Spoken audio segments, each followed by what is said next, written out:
Go, Joe. Hello, I am Jo. And I'm Tracey, and welcome to the Primal Alternative Podcast. Oh, wonderful intro. Thank you, Jo. Thank you, Tracey. I'm so stoked to have you on the show today. I think we forgot to say where we were from. Oh, yeah, from Additive-Free Lifestyle. Oh, wonderful. And before we get into, I've got some juicy questions to ask you today. You're somebody that I've followed for a long time. We operate in the same circles, but we've never actually, hooked up and had a chat. So this is really, really cool. But before we get into that, I'd love to find out, what did you girls have for breakfast today? We'll start with you, Jo. Okay, well, I only had one egg left. So I had one egg on one piece of toast and one piece of toast with peanut butter and a protein milkshake with almond milk. And about a litre of water. That sounds good. So that was me today. And what about you? I had 2 corn and zucchini fritters. So what I do is I make up about a triple batch of corn and zucchini fritters and I freeze them. So I had 2 fritters with 2 eggs, and I had a collagen drink, and I had all my supplements, which are about a gazillion, and that was my breakfast. So 2 eggs, 2 corn and zucchini fritters, and some supplementy type stuff. Ooh, sounds good. Well, I've just polished off 2 pieces of fruit toast and a cup of meat stock, and now I'll be tucking into a coffee while I enjoy my chat with you. Nice. So you girls have got an incredible business, an incredible online business. I would love to start with your story. Like, how did you get into it? What's it like working with your sister? Tell us the whole story.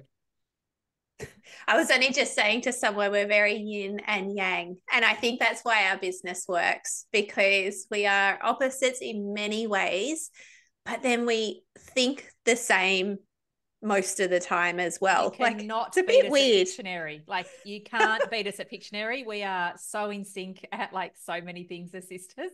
But yes, but we're so opposites, like Jo said. And it's funny, today we're actually not wearing the same clothes, but often we'll rock up. Like, we don't live in the same state as each other, but we'll rock up to podcasts and we'll both be in matching colors, or we'll go to an event and be in matching colors. And we're definitely not twins or anything, but I think that's why our business works so well. The yin to the yang, but then we think similar as well. How did it all start? So it's Joanne here, Jo. In 2013, my little girl, she was just 3 years old. I had a newborn baby as well. And she had a lot of behavioral issues. We were really struggling. She was really hyperactive. She was quite aggressive. I remember, I have to try and go back there because she's about to turn 14. But I just remember trying to read a book with her, and she would try and rip all the pages and just like lash out, not sit still. And we stopped going places. Like, I took her out of playgroup and I took her out of a little program called Mainly Music. And we just started staying at home more and more with a newborn baby as well. Like, her running off constantly at the park or wherever we were. It was just a complete nightmare. She was biting a lot as well. Like, there was nothing we could do to get her to stop biting other children. It was an absolute nightmare. So much judgment came from that as well, of being a bad parent, but there was nothing we could do to stop her biting. I had her booked into a clinic to get some testing for ADHD. My background is early years education. I've got an advanced diploma in early years education, and that's what I worked in at the time. And I was just doing, what you do, following the processes. And I remember there being a 5-month wait list to have her assessed, and wait lists are even longer than that these days. And in that time, I was alerted to additives. So I actually got invited to a Thermomix demo. Don't need a Thermomix to live additive-free. They do help, but not here to sell Thermomixes. But I got invited to this demo, and Tracey just bought a machine, and I'm like, as if a machine could be worth $2,000. I'm going to check this thing out. So our brother actually babysat my daughter. I took the newborn baby along with me. And I remember the consultant there saying, when she was making the custard powder, she said, additive 102 can often be found in custard powder, and I don't like to give it to my kids because it can be linked to behavioral issues. And looking back, I must have seen a few things here and there, but it was enough to spark my interest that I went home that night and I Googled additive 102 and side effects. And it was everything that she was displaying. It's the color yellow for those that don't know. It's called tartrazine. It was hyperactive behavior, aggressive behavior. Asthmatics should avoid it. We were in and out of the emergency department with her asthma. Not sleeping, like it was just all these tick boxes. And I just kept Googling from there on. And I thought we actually ate a good diet. Like we had meat and veggies for dinner. We had a standard Australian diet of Vegemite on toast, ham sandwich, a wrap, tinned gravy, like we just kind of lived like I thought people just lived.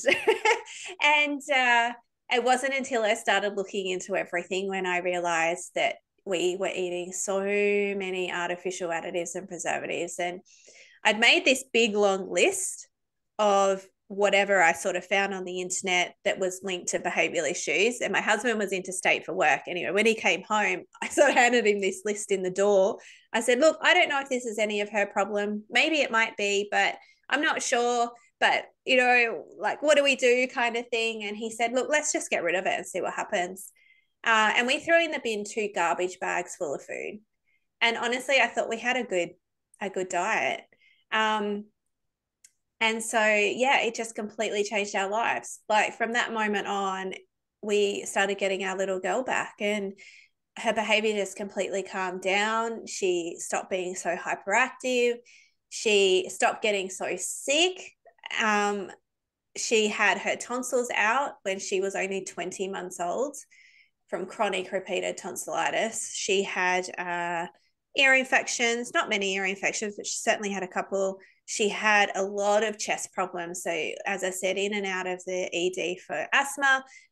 She had bronchitis. She had pneumonia one year. It was just constant. And she pretty much just stopped getting sick. I think from that day on, as I said, she's nearly 14. I think she's been on antibiotics twice. Once was for a horrific ear infection that she got swimming. And I'm saying twice because I think it's twice. I don't even know what the other one was. But like 10 years of being riddled with sickness to then pretty much not being sick at all has just been life-changing in itself. So that's my story. That's how it all started. That's the story. That's amazing. And all of those symptoms and illnesses that you talked about, like how many times do you hear mums talking about that, in the school playground or when you're having coffee catch-ups? Like it's just so common, but not normal. And there's so much that can be done about it, right? Amazing. Yeah, I remember asking, I asked the GP, I said, like, why is she sick all the time? He said to me, it's normal for a child in daycare to be on antibiotics about 6 times a year. Whoa. 6. No, like that's every second month. And so me being new mum and just not going about my day, I just thought, oh, okay. Obviously there was something in the back of my mind to question that, but you just go about your life type of thing and until you learn more. Yes. And then when you know better, you do better. But wow, 6 times a year, that's crazy. And I remember as a kid, I was nothing against my parents at all because they're great, but they worked and it was an inconvenience to have. I had recurring tonsillitis as a kid. Looking back now, you think, oh, ... But I was on antibiotics all the time, so much so to the point that I just remember what the pharmacy was like. I remember standing on, you remember those scales that you could put like 1 penny in and you had to weigh it up like this, like you're going back into the 80s. Quite old now. And but I remember that pharmacy and being there, and you used to always get like a lollipop for being a good girl at the doctor's. Then you get your penicillin, then you go home, mum could go back to work. And I had that recurring so often that the doctor said, oh, if you get it again, we'll have to take your tonsils out. And that was terrifying. So I kind of stopped getting it after that because I scared myself out of it. But then fast forward into my 20s, so much gut health problems from just all of that, you know, absolute assault from the antibiotics, which is just such a horrible kind of spiral of events throughout a lifetime, isn't it? Yeah, and that's exactly what happened to me as well. I had my tonsils out at 24 because I had tonsillitis so much, and really that was due to a lot of partying, lack of sleep, a lot of alcohol, a lot of fun times, but I did just get sick all the time. And I was on antibiotics a lot. And then, had them out at 24. Like, that was the most painful thing that I've ever been through. It was absolutely horrific. But I went through a full gut health reset in 2021. So we're talking nearly 15 years later, because I had ruined my gut health, and it stemmed back that long ago. So until you can repair your gut health, it can be with you forever. Yeah. So is that how the whole business started, from that journey and that experience? Yeah, so sorry, still talking, Trace. I was on maternity leave, and when all this came about, and I just started making some recipes. And I opened a Facebook page, and I started to share a few recipes that I was creating, and I started to share a bit of information about additives that I was figuring out. And I would speak to Tracey a lot. And when I was due to go back to work, Tracey said, "Oh, I'll share a few recipes here and there." And so she started creating recipes. And initially it started off kind of bad chef, good chef, because Tracey was still kind of using brightly colored sprinkles and, not very additive free, which quickly then changed as Tracey learned more. And then, as Tracey learned more, then Tracey shared more, and it just kind of morphed into where we are today. Like, there hasn't really been that defining moment of, oh, we're going to start a business together and it's going to be, on this date, etc. It just kind of morphed into where it is. We used to have a shop, an online store, and initially our first product was little reusable food pouches that you can suck yogurt out of. And so we started stocking them, and then the shop got bigger, and then we produced the cookbook, and just kind of have grown into where it is today. Wow, make it just sound so easy and so effortless. But I'm sure that you've done a lot of hard work behind the scenes as well. But I love how it's it's a roller coaster. Oh yes, sure is. But I love it's come from a real heartfelt passion and a real interest. And that's what kind of drives it, and it's kind of come around organically and grown because people have wanted that. You've got so many followers on social media who are looking for this kind of information and looking for that. Everybody has that one person that says that thing that makes you go, huh? Like yours was the Thermomix consultant. And let's get back to basics, because I think we all know that we want to be avoiding additives, but can you break down for the listeners what exactly additives are? Because, what are they actually? And why are they so much part of our diets these days compared to what they were, just 50 years ago, for example? Yeah, I'll take over, Jo. So Tracey now. All right. Additives, what are they? They are essentially, they're just ingredients that are added into our food to either make them taste better, or look better, or last longer. And so when you think about it, there's a lot of money in the food industry, and the food additive industry is worth billions of dollars. And to put that into perspective, and it's growing really rapidly. So 50 years ago, the food additive industry was, it was a little bit smaller, but so was the amount of processed foods that we had on our supermarket shelves as well. So as that industry grows and it's really profitable, then more people are going to want to use it. So if you think last longer. So they're all our preservatives. They're the things that keep things on the shelves for months and months and months and months. We had a packet, and you might have seen this on our socials over the years, of spinach wraps that we had. They just lived in just under Joe's stairs, or they were out in the back of my office here. They weren't frozen. They weren't even sealed up. We'd cut the top off. We'd used them in a presentation once. They were green wraps, and I don't call them spinach wraps because there isn't actually any spinach in spinach wraps. They're just green from food coloring. So they're green wraps. And they, like I said, they lived just in the back of the room here, and they were 3.5 years before we couldn't roll them anymore. So that's the preservatives. Then you've got things that make them look better. So the additives that make food look better. So there are artificial food colors. They're the things that are going to attract the children to want to eat it.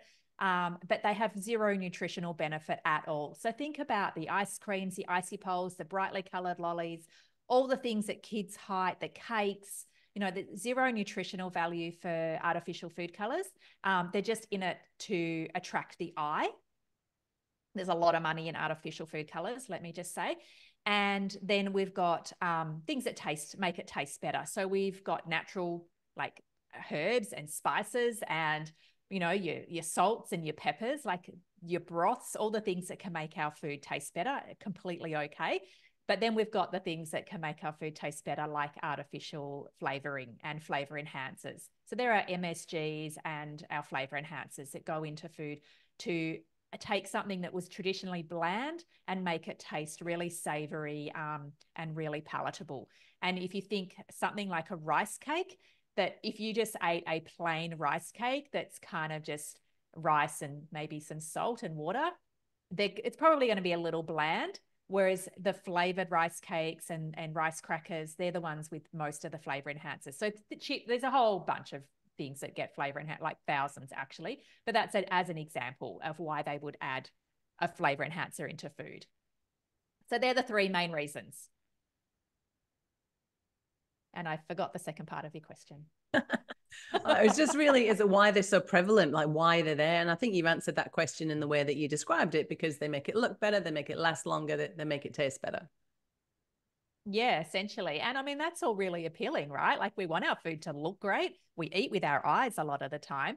We want our food to taste great. And we want our food to last a long time. But the reality is it's not meant to. And we need to stop expecting food to last a really long time. And even, I could go down the path of genetically modified food. It's modified to make it last longer. So, there's a whole bunch there. But if we stick to just our standard additives and preservatives, try and, like we can make things last longer by freezing it. You can preserve things, you can cure it. Like there's there's different ways to make food last longer. It's just not as convenient, like as in you can't walk down the supermarket shelf and buy that product. You might have to do a little bit of cooking at home, or a little bit of homesteading, I guess is the buzzword, but it's not homesteading. It's just actually what our grandparents did. Yeah. And it's like it's magic, isn't it? When you're fermenting and making things last longer that way. And also the nutrient value of it just skyrockets. It blows my mind. Yeah. So and eating with the seasons. Yeah. It allows us to eat with the seasons so much better, which is actually what our bodies are meant to do. Yeah, totally. So if somebody wanted to get rid of additives or, remove most of them, like it can be so overwhelming. And I know when Jo was sharing her story, and she said, she ended up with 2 garbage bags full of food that they were just getting rid of. Like that's, whoa, like where do you start? What would you recommend? Is there like some like practical steps that people can take, or key ingredients to watch out for? Yeah, I took it really slow. So Jo had gone full bore down that path, and she was teaching me things, and I was learning things and looking things up and becoming more aware. And my family at the time, I've got 2 daughters, they were 12 and 10. So, they learned they were speaking back, they could argue, they could really, push the boundaries at 12 and 10, you can imagine. And so I had to take it really, really slow. So for me, it was really simple, gradual changes. And the simplest things, like I stopped buying bagged cheese and grated my own cheese, like the simplest of things, which actually also saved me money. Tomato paste is another really simple swap. The tomato paste in squeegee tubes often has preservatives. Tomato paste in glass jars has none. And what about the cheese? That's an interesting one, Tracey, because I know I used to love to get those, just like, oh, somebody's grated the cheese for me. Amazing. What's wrong with that? So there's a white coating on cheese. You'll notice it when you go to use it next time. And you're like, it's an anti-caking agent. It's not typically bad for us. Like our body does process it, but you can get a bit of bloating, a bit gassy, a bit windy. So if your kids are like, gassy, windy, bloating, or complaining of tummy aches, it could be the pre-grated cheese. But it's also a cumulative effect as well. So it's not just the pre-grated cheese. It's like, if I'm using the example of that and tomato paste and then maybe some ham, and then, we've bought a pizza base, and I used to buy like the McCain's pizza bases and then kind of load them up still on top. So here I am thinking I'm making a homemade pizza, but really I'm just like using the McCain's pizza base and loading it up and not having any awareness of what was in the McCain's pizza base, So it's this cumulative effect of it as well. And the other thing, going back to additives, if I go back a second, they're not tested in conjunction with each other. So each additive is tested individually from one another. And we don't eat that way. We don't eat individual one speck of food at a time. If I look at the spinach wraps again, like there's 2 artificial food colors in those green wraps and 3 preservatives. So that's already, you're eating 5 additives before you've even put your fillings in it. Crazy. Yeah, so it's that cumulative effect as well that can play havoc on a lot of people. So, you girls have both been on an education. Can I just add, I don't buy grated cheese anymore. Just that was a long time ago. But we've all learned a lot around food and additives in particular. There's a lot to learn. Where do you start? All of that kind of thing. But what would be some of the benefits? Like, why would you? We've seen Jo's story about the changes that she saw in her daughter. But what are some other things that we might notice if we were to clean up our diet and remove some of those tricky additives? I think a lot of mums that do our courses and download our app and do things that we have sometimes, and a lot of the times, they're doing it for their kids. And I think that removing artificial ingredients can help everybody, not just kids. Yeah. And it honestly makes such a difference to your health and wellness. We're all getting older because time's going way too fast, but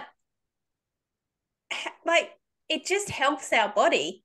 And I think if we can change our mindset from just helping the kids, but actually help ourselves as well, like you can sleep better, you can have more energy, your digestive system can be better, maybe your eczema might go away. Like there's so many benefits to living additive free, no matter what age you are. It's like unbelievable. I know exactly. Sorry, Jo. I was going to say, I know exactly when I've eaten too many additives because I have complete brain fog. My legs really get achy, like I've got growing pains, and I can promise you I'm not growing any taller. My stomach will bloat out. Like I, as 49, know exactly when I've eaten too many additives. Now, once before, I would have just put it down to like, oh, I've had a long day, or oh, I'm really tired, or oh, it's my cycle. And it could very well be my cycle. But I would have put it down to something completely different and I didn't have any association to whether it was additives or not, because I didn't know about them. And I guess finding out about additives, when you start looking at all the labels in the food, you're only one step away from looking at the labels of everything that comes into the household, right? So I know that it's a bit of a rabbit hole. So transitioning to a low tox home is something else that you guys cover. So how can listeners make practical changes in their living spaces? Because that can be the next thing, isn't it? You get your pantry sorted out and then you open up under the sink and it's full of all sorts of different chemicals. So what would you suggest as some of the first steps to go a little bit more low tox in the household, and what are the potential benefits of that? Can I brag for a sec? So we're currently selling our home, and we had a family come through the house last night, and when they left, the real estate agent, and we came back to the house and she debriefed it on everything, and she said they said they're the cleanest bathrooms I have ever been in, and they've been looking at houses for 6 months. For 6 months, they've been trying to buy a house, and she goes, and they don't even use bleach. Like, she knows how we live, right? I can tell you, you can have the cleanest bathrooms that someone has ever seen without bleach and using completely natural products. Like, when you say under the bench, this is really judgmental, and I'm really sorry, but I am on the Kmart page, and often they'll share like under their kitchen sink and say, how do I tidy this up? And I just look at it and go, holy moly. Well, one, you need like 2 products. So maybe just ditch everything, and you can just put 2 products under there. You can have some bicarb and some vinegar, and you're good to go. It's actually really, really simple. We have a program called DIY Made Easy that takes the complete overwhelm of it. There's little videos. You can work through each room by room, and you'll notice that when you start to DIY, it's the simplest ingredients. They're the cheapest ingredients, like so much cheaper than you'll buy regular pre-made something from the supermarket. And of course, you have full control over the ingredients, and they work. Like, they honest to God work. I would personally start with cleaning before food, because I actually think it's so much easier. Yeah. It's definitely so much easier. I remember Tracey saying once somewhere, I don't know, how clean is your house? Because if you're cleaning it with toxic ingredients, then it's just toxic, you know. But if you're cleaning it with clean, nice, toxic-free ingredients, then just changing that mindset around like what is clean. And that was a bit of I remember you saying that, Trace, and that was a bit of oh yeah, like that's a good point. I used to bleach everything. I would stand in the shower and bleach my shower and let it run down onto my feet, or I'd bleach the bath and then give the kids a bath that night. Like, there's no judgment from us, because we've done everything. I remember bleaching, like putting bleach in the floor wash, and then like having you kind of get that chlorine gas in your nostrils, and sort of having that as like oh, my house is really clean feeling. Yeah, it's clean. Yes. Yeah, no, it's not bleachy fresh. Like, oh no. And I used to have one of those cupboards that had every product. Like, I was so marketed to. Oh my gosh, I was the marketer's dream. I had a product for the shower screens, and then another one for the vanity, and then another one for the toilet, and another one for the everything. But Tracy's right. You don't need it all. You just need one homemade multi-purpose spray, one homemade glass cleaner. They're literally like vinegar and water with some essential oils, and some bicarb, and maybe Castile soap. Like, you don't need a lot of products. Every time my agent walks into the house, she's like, it smells so good in here. And I've got all the diffusers cranking, like, with all those lovely oils behind you. I bet it smells amazing. And it's all my oils. And of course, look, we do doTERRA, and there's pre-made stuff you can get from them. But honestly, DIY, it is so easy and so cheap. And just start, like, just get some vinegar and go put some on a paper towel and wipe your glass. You'll be like, yeah, okay, they were right. To give us an example, can you give us like a surface spray recipe just really quickly, so people can, because I've looked through some of those DIY books, and you've got to buy soap something or other and something or other, and you think, oh, what's that and where do I get it from? It's too hard. But if what you're saying is true, then this sounds quite doable. So what would you put in your surface spray? Yeah, good question. Okay. No, I'm going to argue. I'm going to go first. So I actually cheat. And so I do use the doTERRA doTERRA dishwashing up liquid. And one of the easiest ones I've ever done is you squirt some of that into a bottle and you fill it with water. Like, that's actually DIY stream. And it works really, really well. And the other one is you can buy liquid Castile soap, but I find that quite expensive also. So I just use the dishwashing liquid because it's a really great clean formula in the dishwashing liquid. And I just use that, and it is really great. But also hot soapy water. So people often say, what do I wipe my kitchen bench down with? I'm like, hot soapy water, like from your kitchen sink. I wash my walls, my floors, my everything with hot soapy water, mostly using the dishwashing liquid. I cheat. And it's really good at shining your toilet and cleaning your shower glass. It just gets all the soap scum off, because that's actually what it's designed to do, is wash your dishes. And I'm like, well, it's going to clean my glass in my shower then. And a little bit of bicarb. Like it's so easy. Like, yeah, it's really, really simple. What were you going to say, Jo? Yeah, Jo, what were you going to say? Well, for those that don't have the dishwashing liquid, I would use Castile soap. So just like about, if you've got a 500 ml spray bottle, for example, you just need about 2 tablespoons of Castile soap, fill that up with filtered water, and then add a few drops of 100% pure essential oil. So lemon is a good one. It's cheap. Wild orange. Now, there's a lot of essential oils out there that are not pure essential oils. So don't get them, because you're defeating the purpose, and you don't want just a fragranced liquid, because that's what a lot of them are just fragrance. So that's my favorite multi-purpose spray. And then for a glass cleaner, I do about 3/4 of a bottle of vinegar, and then about 1/4 of a bottle of filtered water, and about 20 drops of lemon essential oil. And then you've got your glass cleaner.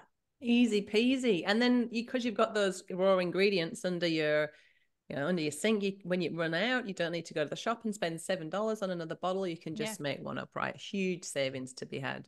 That was one of the biggest. Much money. Doing it, I found the food easy, and I found low toxing the house just really confronting. It's funny, isn't it? Like really? Everyone's got different ways to. Yeah, it was years before I thought, right, come on. And we were using the green washed earth products and stuff, and had no clue. And but I think that's what people don't realize, is that greenwashing as well, and those earthy brands in the supermarket are greenwashed. So if they've got any type of color to them, so if they're green or blue, for blue, generally is the window one, and green's generally your benchtop one. There's some type of coloring in it. So you need to look into what that coloring is and what it's made from. And if it's got any type of fragrance, you want to dive into what that fragrance is. And this applies to cleaning products and food, but companies will choose, vast majority of companies, not all, will choose the cheapest products they can to put into their, because they want the maximum amount of profit. So food brands will choose the cheapest products they can. So the cheapest flour, the cheapest sugar, the cheapest of everything, which means it's probably the most processed, and it's the lacking in the most nutrients, because it's the cheapest as a general rule. And your cleaning and your household products are the same. They're going to choose the lowest cost item they can. However that's been made, they don't particularly care, and they will make the maximum amount of profit. So when you are spending your money, and we want to spend it wisely because we earn it, it takes us a bit to earn it. Just think about what you're using it on, like what you're spending your money on, and what are you going to get the most nutritional benefit from that, or the most maximum health benefit. Like the DIY stuff, the side effects of using the doTERRA oils is that you get this TGA approved medicinal plant medicine in your cleaning product. And if you're using lemon, like lemon is known to reduce anxiety, it's known to reduce stress, it's known for so many amazing medicinal things that are all scientifically proven. And I'm pretty confident that Windex isn't that. And I'm pretty confident that, the Earth Choice isn't that. And they're probably going to add to your anxiety and not decrease your, so you can use your essential, like it's a game changer. Yeah, and to be spraying, I remember when I used to spray my spray and wipe around back in the day, like it would really make my chest really tight, make me sneeze. It was not very nice at all. But now, I've got got the same recipe as you, Jo. I do a like Castile soap, and I have a little bit of eucalyptus. I quite like that nice fresh smell. And it smells lovely. It's like, it's this lovely feeling of, cleaning it can be actually quite relaxing when you're using beautiful ingredients that are nourishing you and not poisoning you, right? Yep. What a breakthrough. What And a I'm revelation. sure your audience has heard it all before, but what we put onto our skin absorbs into our skin really, really quickly. So even our clothing, you know, what we wear every single day is absorbing. So if we're wearing a highly fragranced, because we've washed it in something highly fragranced product all day long, and we're thinking babies, our underwear, our bras, you know, things that are in really, what's the right word? Positions on our body, I guess, intimate positions on our body that absorb a lot of things, then, you know, we want to be careful with what we're doing, especially with our young daughters and boys, you know, where what we're washing their clothes in could literally be affecting their hormones and their reproductive system and so on and so on. And I don't want to freak anyone out, but that is the reality of it. And us as adult women, we use around 12 personal care products a day, which is around, if I'm just looking at the Mecca and the Maya and the supermarket stuff, we are actually physically applying to our body about 260 chemicals per day. So, and that's just personal care products. That's not then anything we go and eat, anything we wash our clothes in, or anything else on top of that. It's literally just hair, makeup, deodorant, you know, those types of things. So it is, you've got to be really mindful. And once you make switches though, they're really simple. Like both me and Joe have got makeup on today. It's super low tox. I've got hairspray in. I'm not perfect. I've got really toxic, crappy hairspray in actually, because it's not an all in, but the most that we can do and the best that we can do is what we do on any given day. Yeah. Low tox, not no tox, because that's not achievable. Yeah, and if you're trying to aim for that, then you wouldn't do anything at all because you're never going to get to that absolute zero. So I love that. I really do love that approach. Now, I find you two so inspiring, and you've already journeyed and learned so much. So if our listeners are thinking, gosh, oh my goodness, I didn't realize that it was, you know, wrong to use this washing powder, or not wrong, but, you know, I could make a better change there. I've nailed my diet, but I'm not really sure about skincare, home products. How can we work with you? What sorts of, I saw on your social media today that you're coming over to WA, you're coming to Perth for an event in March, which is really cool, which is about the time, well, this podcast will be well out by then. So hopefully some people have heard and can join you. So tell us, how do we find you? How do we work with you? What are your offerings? Oh, we do a few things. Yes, if I would love to meet you in person in Perth, so please come along to our event. At the moment, there's only about 40 seats left, so you might want to jump in. Our website is probably the best bet to go to, additive-free-lifestyle.com. We also have an Additive-Free Lifestyle app. So our app, you can scan an ingredients listing. It's only set up for food at the moment. Scan an ingredients listing, and then it will detect how many additives are in that product.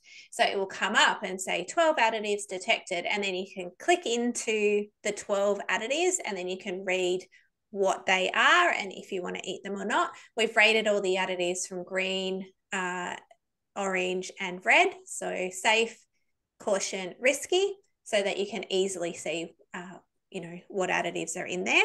There's also recipes and meal plans and lots of other different stuffs in our app as well. We have got a signature program called Additive Free Made Easy, and we're bringing that back in April. That will literally teach you how to live additive and preservative free.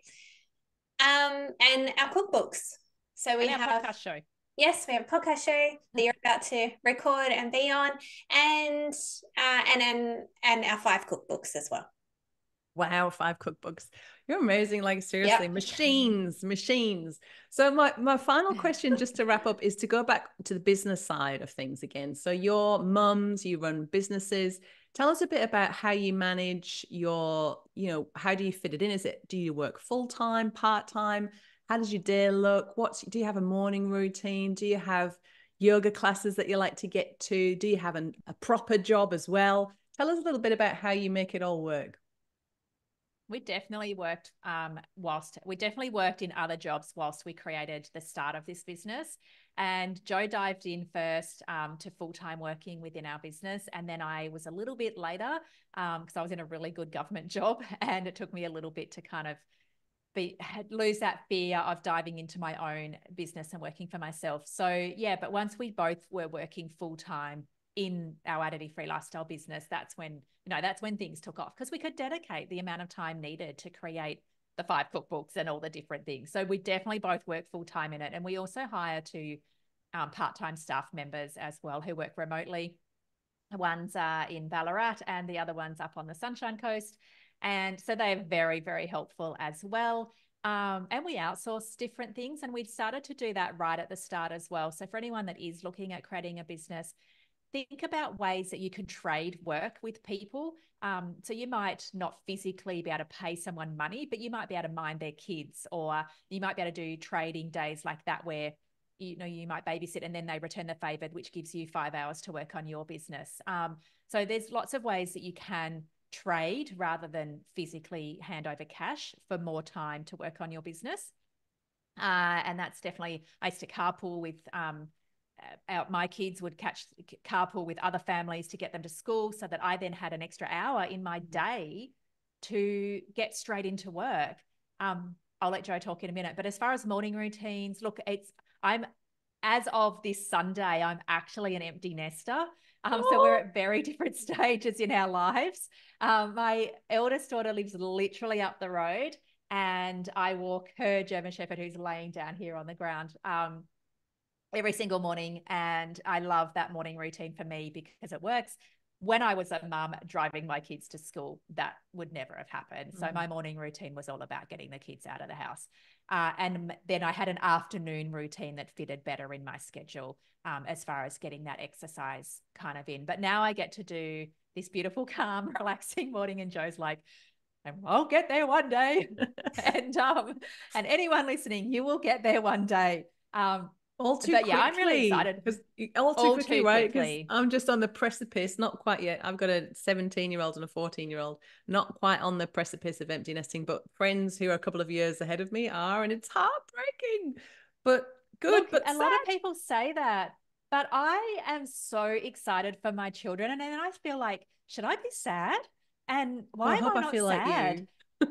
And they are so ready to leave home and create their life that I am so excited for them to go out there and create their life, that I'm not sad that they're leaving. I'm sad that they're leaving, but I'm not sad that they're leaving. Do you know what I mean? It's a different thing. And when my daughter bought her home and I got to watch her move in with her now fiance, it's exciting. I'm so excited for them to start their life that I didn't actually get sad at all. Hold on a minute. She moved about 8 houses. Yeah, I said that. She literally lives up the street. It's like, it's not like she's moved far. I hope that happens for me too. And then her youngest one's about to move to me on Sunday. So Libby's about to move away only for 5 months, and then she's coming back, and finishing uni. So, but it is exciting. So I do get a very lovely morning routine. And I also have a really great afternoon routine as well. Don't ask Tracey what her routine is. Yeah, I'm probably not the target audience that you're talking to. No, I want to know about your afternoon routine now. Come on.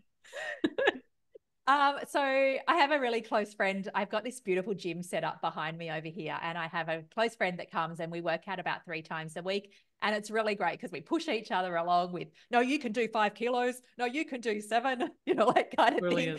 And so we do that. And I just get to kind of cook dinner without kids going at me. And I don't know, it's just really nice. And then I did have to laugh. This will crack you up. So Jo's like, oh, have you seen this on Netflix? I'm, yep.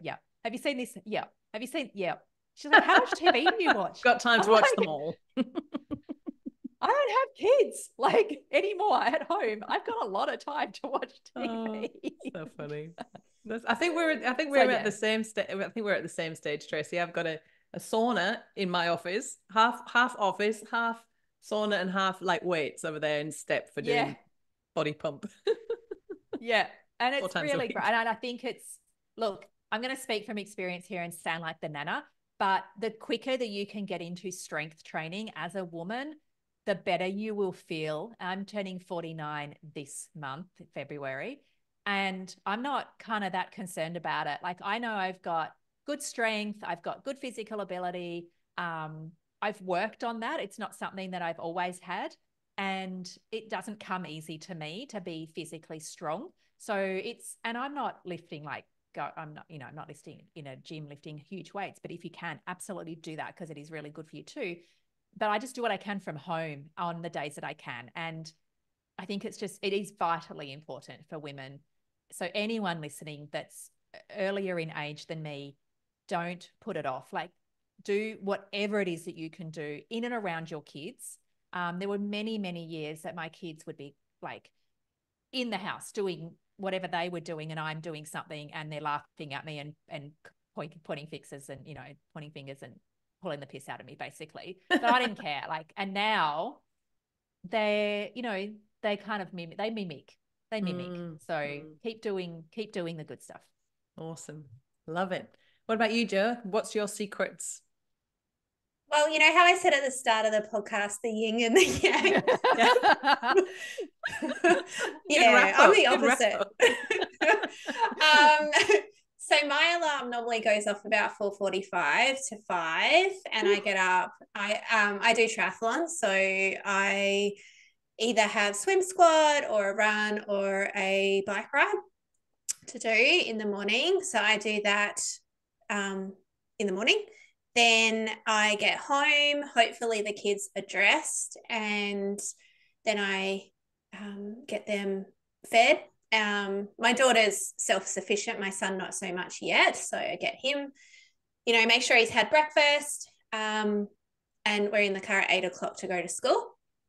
And I drop them off, come home, tidy up a little bit, and then I'm generally in the office or doing something for work by about 9. And then they get home about 4. So that's sort of when my work kind of finishes. I'll either have they'll have sport. So they're all back at sport now. So like this week, for example, 3 days a week, they're out at their sport activities. So as soon as they're home, it's like afternoon tea, dressed into their sports gear. Let's get out the door to wherever they're going. Tonight, I've got a second bike session for myself, so I'll do that after dinner, rush dinner, bed, it's full on. My house is just messed up. I spent many years doing that too. I just don't have to do it now. So when Tracey's like, when I say, oh, have you watched this? Yes. I'm like, I don't even get time to turn the TV on some days. Or sometimes when the kids are little, you don't want the TV on, do you? Like, no, just shh. Yeah. If we bring it around to living additive-free life, there was many, many, many years that we were in the car straight from school to dance lessons. And, we went home till 8 o'clock. And a lot of people might be thinking, well, how do I stay additive-free? Like I've got to buy food because I'm out and about. I was so organized. Like I almost gave up my Sundays to cook for the week because I knew that there were so many nights of the week that I wasn't home to cook dinner, that it would have resulted in us getting takeaway far too often.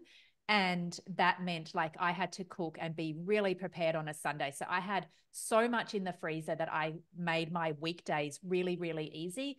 And the same with lunches and stuff as well. Like, especially when I was working, not at home. And my kids had a gazillion sport activities as well. And I think that's really, really important for families to understand. Like, yes, at this stage now, when I'm almost an empty nester, it's a whole lot easier to live additive free, but it is so still doable. You do have to be a little bit more organized. And you have to know what your week coming up or even fortnight coming up is going to look like so that you can get prepared for those crazy days that, like when there were dance at Stedfords, my weeks were so frantically busy, but we stayed really additive free, even at Dance at Stedfords, where I might be there from 8 a.m. till 11 p.m. at night. Wow. And like we could still stay additive free on those dates because I knew they were coming up. So I would get organized prior. I would cook soups. They were always in winter in Tassie, most horrendous time of the year. But we would, I would take soups and things in thermoses and have picnic, and like I'd be the crazy mum with all the food. But it meant that we weren't eating hot chips every single day or 2-minute noodles or all the really terrible additive filled stuff for a whole fortnight. Can you imagine we all would have been off the Richter scale after a fortnight of eating that way. So it's doable when you're really, really hectic. I'm just saying. I think it makes it because of course there would be some hot chips bought canteen food bought, but it makes it less Like, we don't worry about it. Well, yeah, but just less mind. I was going to swear then, but like, you don't worry about it because you're like, well, I'm eating really good most of the time. So if I'm going to get some hot chips today, because but you're not whatever, living, like, it you're just not living off that. Yeah. Exactly. Yeah. Exactly. Yeah, I mean, I put the slow cooker on yesterday because and then I've got enough leftovers for tonight. I'm actually going to turn it into a pie tonight, serve with some veggies, and it's just about being organized. And the slow cooker is so good, especially, we're in the heat of summer recording this. Even in the south coast of Western Australia, it's going to be 30 something today, which is like so hot. And who wants to crank the oven on and make loads of food on days like that? But slow cookers are brilliant for those days. You can chop it all up, put it in, and it's not going to heat the house up while it works as well. But honestly, Jo and Tracey, I could talk to you all morning long, but I have got another appointment with Additive-Free Lifestyle to be a guest on their show now. So we're gonna have to wrap it up. Yeah, but thank you for being so open, honest, real. You make this whole lifestyle just feel like so totally possible. So thank you so much for sharing your wisdom. You're is very, very welcome. That's because it is possible. Like, it really is. And we're just two bums as well. And that's one of the feedbacks we get is like, you're so real. Thank you. And it's like, well, we are just who we are. And we're just on this journey. And we're not perfect all the time, but it is really doable. So, yeah, just make simple swaps, little swaps each and every day, or shop once a week. If you can make a swap at every grocery shop, then in 12 months' time, you would have made all of these changes. Totally possible. Thank you, Jo. Thank you, Tracey. And I will look forward to talking to you next time. Thanks. Bye-bye. Bye.